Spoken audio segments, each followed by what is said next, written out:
የሰሩት ቪዲዮ በጣም ብዙ ሰዎች ኮሜንት ላይ ተከራከራችሁ ነበርና ጋይስ የሰው ልጅ አስተዳደጉን ይመስላል ፋሚሊ ያው እኛ ጎረቤቱ ላይ ያሉ ሰዎች አርብ ጁማ መንዙማ ነው የሚከፍቱት እኛ ደስ እንዲለን ብለውና እኛ ራሱ የጥምቀት እየጠረግን አንዳችን ለአንዳችን ጎረቤት እየገባን እየበላን እየጠጣን እናቶቻችን ራሱ ድሮ እንኳን ድረሳችሁ ሲባባሉ የሰማነው ነው።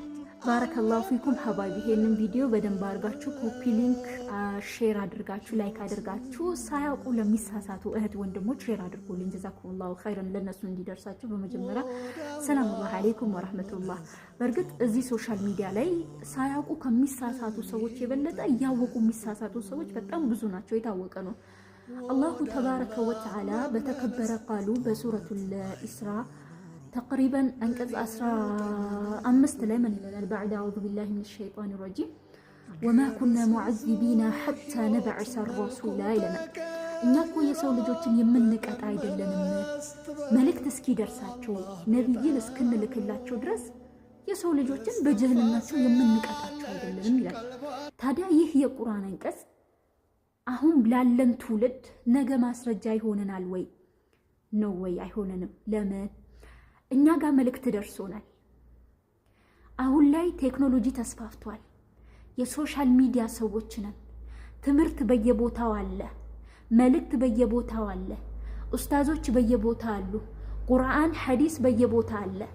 ታዲያ ይሄ ነገር ባላዋቂነት ነው ያደረግነው ቢባል ነገር ለጥፋቶቻችን ነገ ማስረጃ ይሆነናል ወይ? አይሆንንም። ምክንያቱም መልእክተኛውም ስለደረሰን ማለት ነው። ታዲያ በየአመቱ የሚነሳ ነገር አለ።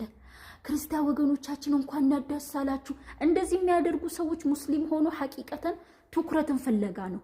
እኛ እንኳን አደረሳችሁ ስላላልናቸው ወይ ደግሞ እነሱን እንኳን አደረሳቸው የማይሏቸው ሰዎች ከኢትዮጵያዊነትን አልካዱም። አለም ደግሞ አብሮ መኖርን ሰላምን መፍጠርን አልካዱም። ነዓም ግን ደግሞ እምነታችንም ሆነ እምነታቸው ስለማይፈቅድ አታድርጉ ሲባል በየአመቱ አጀንዳ ፍለጋ የምትወጡ ሰዎች ወላሂ እኔ በጣም አስተግር በጣም ነው የምትገርሙኝ ሐቂቀተን። እስቲ ድሮ ኢትዮጵያዊነት ነው፣ አሁንም ኢትዮጵያዊነት እንዳለ ነው። ግን ድሮ በጀህልና ጊዜ አሁን ስንት እናቶቻችን እንኳን ከዚህ ተቆጥቧል። በጀህልና ጊዜ ያን ያክል ትምህርትም አልደረሳቸውም፣ ያን ያክል እውቀትም የለም፣ ያን ያክል ሙስታዝም የለም። ፉላንን እንኳን አደረሰ ምናምን እየተባለ አንድ ላይ እሳት እየተቀጣጠለ ብዙ ነገር ይደረግ ነበር ማዕሩፍ። አሁን ግን ሁሉም ጋር ትምህርት ደርሷል። እስኪ አንድ ነገር ልጠይቃችሁ። የክርስቲያን ወገኖቻችን አመት በዓል ወይ ፈጣሪ ተወለደልን ነው? እኛም ይወለድልን ፈጣሪ የለንም። እንዴት ነው እንኳን ደስ አላችሁ የምትሏቸው? ወይ እንኳን አደረሳችሁ የምትላቸው? ወይ ፈጣሪ ተሰቀለልን ነው? እኛ የሚሰቀል ፈጣሪ የለንም አልহামዱሊላህ። እንዴት ነው ሄዳችሁ እንኳን አደረሳችሁ የምትሏቸው? ፈጣሪያችሁ ስለተሰቀለላችሁ እንኳን አደረሳችሁ? ወይ ፈጣሪ ሞተልን ነው ሄዳችሁ እንኳን አደረሳችሁ? እኛ የሚሞትልን ፈጣሪ የለንም። አሊያም ደግሞ ፈጣሪ ከሞት የተነሳበት ቀን ነው የሚከበረው። እኛ ከሞት የሚነሳ ፈጣሪ የለንም።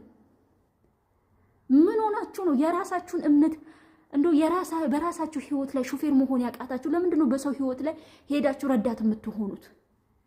እነሱ እኮ ምንም ብታረጉ ክርስቲያን ወገኖች እናንተ ሙስሊሞችን ምንም ቢሆን ሊወዷችሁ አይችሉም፣ ሊወዱን አይችሉም በፍጹም። ይሄ የታወቀ ነው። አላህ Subhanahu Wa Ta'ala ነግሮናል። ወለን ተርዳ عنك اليهود ولا النصارى حتى تتبع ملتهم። ነሳራዎችም ሆኑ ይሁዲዎች ኮቴያቸውን እስክትከተል ድረስ አይወዱህም ይላል። እንደዚሁም ደግሞ ባይብልንም ካየን ደግሞ በኢየሱስ ክርስቶስ አምላክነት በአስተምሮት ያላመነ በአብ አምላክነት ያላመነ እሱ ፈጣሪ የለውምና በቤት አትቀበለው ሰላምም አትበለው የሱ ወንጀል ወደ አንተ ይተላለፋልና ይላል ባይብል። እንደዛ ይላል ባይብል። ለምንድን ነው ከሁለት አጣ የምትሆኑት? ይሄ ነገር እኮ ጅሙር ዑለማ ኦኬ ሁሉም በሚባል ጅሙር ዑለማ ተስማሞበት ሙሐረም خلاص ይሄ ነገር حرام ነው ብሎ ያስቀመጡት ጉዳይ እኮ ነው። ዛሬ ላይ እናንተ ወጣችሁ ይሄ ኢትዮጵያዊነት ነው እንደዚህ ነው ይኖር ነው ምናምን ከኢትዮጵያዊነት እምነት ይበልጣል። ኦኬ ከጎረቤትነት እምነት ይበልጣል፣ ከሰውነት እምነት ይበልጣል።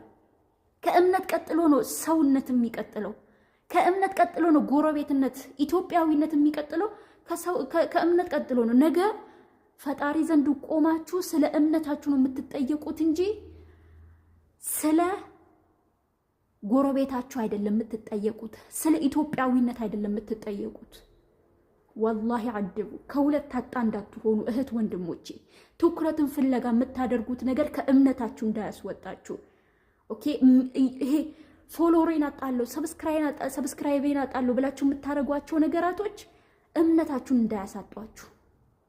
ናም እምነቶቻችሁን እንዳታጡ በዚህ ምክንያት ሐቂቀተን ነው የምላችሁ። ነስአልላህ ወላሂ ሰው ምን ሆኖ እንደዚህ ወላሂ ጅል አትሁኑ። ለማንኛውም اللهم بلغت. السلام عليكم ورحمة الله.